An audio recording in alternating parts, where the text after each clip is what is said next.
To Daily Encouragements with Pastor and Pastor Mrs. Okunin. And now for a word of encouragement.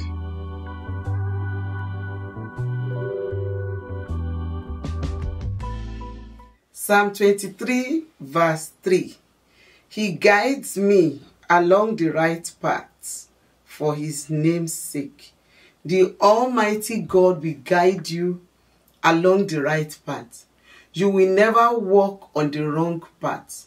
You will never walk on the wrong side of life in the name of Jesus. Divine guidance, your portion this season and forever.